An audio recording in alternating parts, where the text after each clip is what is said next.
Hello and welcome everybody to not according to Andrew, but something a little different. Back in 2013, Vox Day and Nate had a written inflation versus deflation debate, and I feel that is very relevant today.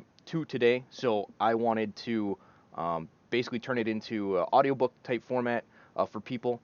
Uh, Typically, I kind of read these things and kind of give my comments on them. I'm not going to do that. I'm going to purely read what has been written by the people. Besides this little intro here. Uh, Once it's all complete, I'll probably do a video kind of breaking down what the various things I'm doing. Also, this is going to be in addition to, I'm going to try to get one of these a week. They go back and forth for about 10 or 13 posts. So each video will be their own thing, and then I'll put it together in a playlist to make it easy. Also, the link for the article itself, if you want to read it or follow through while you're kind of listening, um, will be available for those that are interested in it, and hopefully make it kind of more of a central location so it's easy to find, even though I guess I'm definitely smaller than both of these people in terms of their reach, but they're getting it all together can be kind of painful. So hopefully this covers everything, and now let us get into it. Since I agreed to start this debate, I did not go back and reread Nate's initial and inadvertent post on the subject to which I linked last week. This is not a response to that post, but it'll soon become readily apparent is a revision of the foundation of our difference of opinion.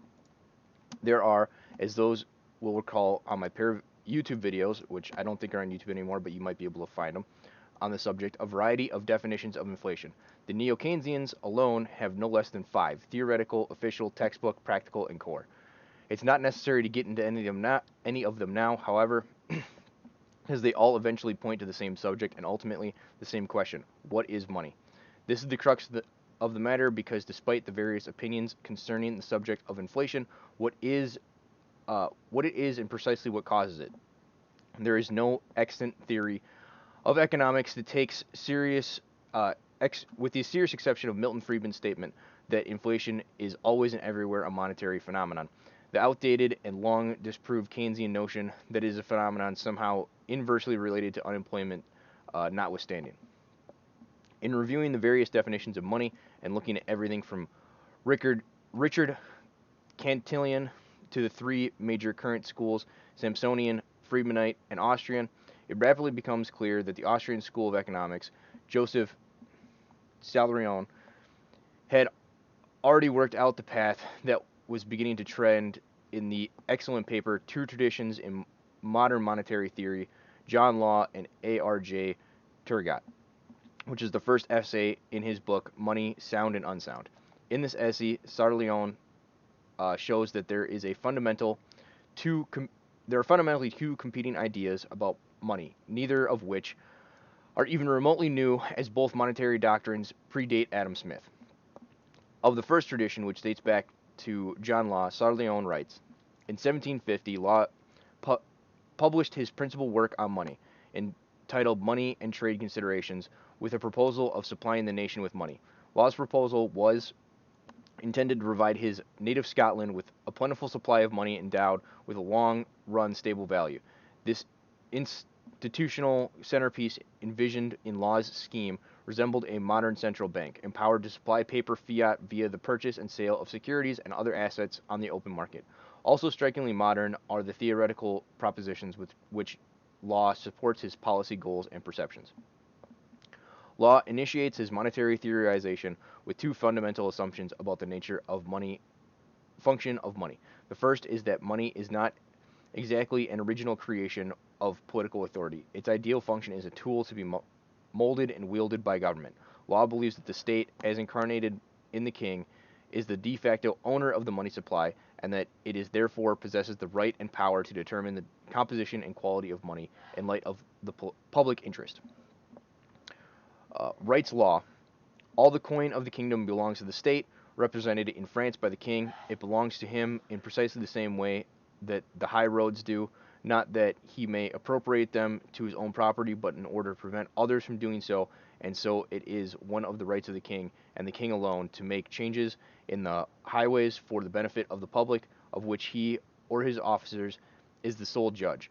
So it is also one of his rights to change the gold and silver coinage into other exchange tokens of greater benefit to the public. Translating the law's statement into modern terms, money is an instrument that should be deliberately designed to achieve political goals considered desirable to the political money managers of the government planners.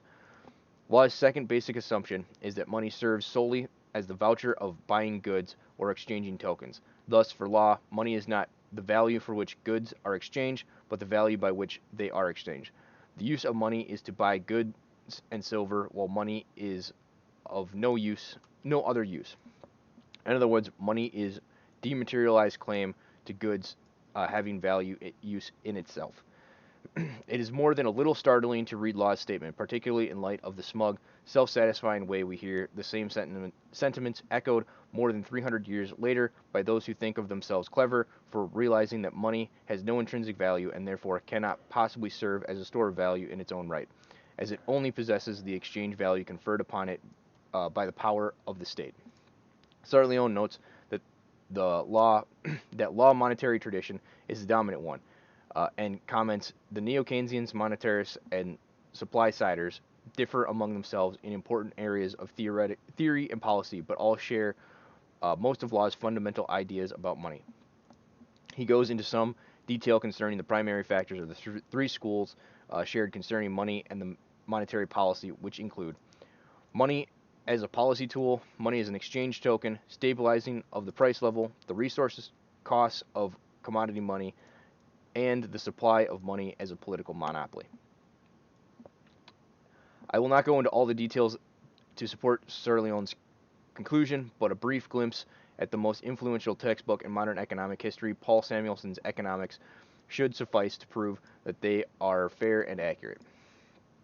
There are two distinct functions of money, as a medium of exchange and a standard unit of value. We must summarize our analysis of the use of money by listing its two essential functions, one as a medium of exchange and two as a standard unit of account or common denominator of value. Economics, page 57 to 58 in the Samuelson's Economics book. The second and competing monetary tradition traces back to Turgot, the man whom Joseph Sumter and the Austrian school tend to regard with Richard Cantillon as the true father of modern economics, whose rightful place in the history of economic thought has been usurped by Adam Smith. Of the Turgot tradition, Sarleone writes, Turgot flatly rejects Law's primary contentment that money is merely an exchange token, whose supply must be manipulated by the political authorities in order to achieve select policy goals. According to Turgot, money is essentially a medium of exchange and a unit in which relative prices are expressed. These two properties of serving as a common measure of value, i.e. the unit which all prices are expressed, and the beginning of the representative pledge of all commodities of like value, i.e. medium of exchange, include the constitutions of essential utility of what is called money. As Turgot points out, however, these two fundamentals of money can only be performed by an article which is already widely used, valued, and exchanged under barter. All money is essentially merchandise, which can take the form of common measure of values only that which has a value and which is received in commerce in exchange for other values. There is no pledged universal representative of value save another and there is no pledged universal representative of a value save another equal value.